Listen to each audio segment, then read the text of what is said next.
શું નામ છે આપનું? મારું નામ અસારી હિતેશ છે. તો પરમ દિવસે જે બનાવ બન્યો તો તમે પોલીસ સ્ટેશને ફરિયાદ દાખલ કરી છે, શું કહેશો? એ બાબતે જણાવવાનું કે પરમ દિવસ જે બનાવ બન્યો હતો, જે રીતે કેતનભાઈ મકવાણા દ્વારા અમને વ્યક્તિગત ટાર્ગેટ કરીને મીડિયાની સમક્ષ અમારે ટેબલ પર કચરો જે ઠાલ્યો હતો, એ બાબતે અમે પોલીસ સ્ટેશનમાં કાયદેસર રીતે ફરિયાદ દાખલ કરેલી છે. તો એ કેતનભાઈએ તમારી ફેટ પણ પકડેલી, તમે એવું લખાવ્યું છે. જી.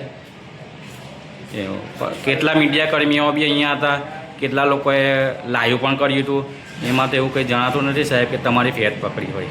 એ મીડિયાના કેમેરામાં આવેલ નથી, પણ દાગ ધમકી બી આપવામાં આવેલી છે અને ફેટ બી પકડવામાં આવેલી છે.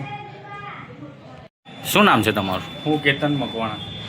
તો શું બનાવ બન્યો તો પરમ દિવસે તમે કચરો ઠાલવ્યો હતો, એ બાબતે ફરિયાદ થઈ છે ને એસઆઈનું કહેવું એવું છે કે તમે એમને ફેટ પકડી હતી. હવે એના વિશે હું જ્યારે એફઆઈઆર ગઈકાલ રાતે મેં સાંભળી, તો જ્યારે સાંભળી ત્યારે પણ મને અત્યારે હસવું આવે છે. એ હાસ્યાસ્પદ છે.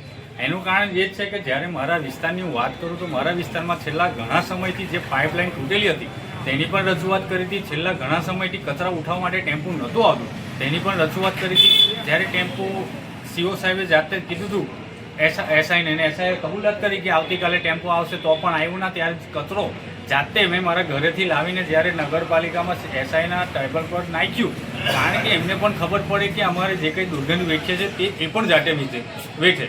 પણ આ તો પેલું કહેવાય ને કે રાજકીય કિન્નાખોરી રાખીને કઈ ને કઈ રીતે આમ જનતાનો અવાજ દબાવવા માટે, તેમજ હું જાતે એક દલિત વિસ્તારમાંથી આવું છું, દલિતોનો અવાજ કંઈક વધારે અગ્રેસર ના બને તેના માટે રાજકીય કિન્નાખોરી કરીને મારી પર એક આ ફરિયાદ કરવામાં આવેલી છે.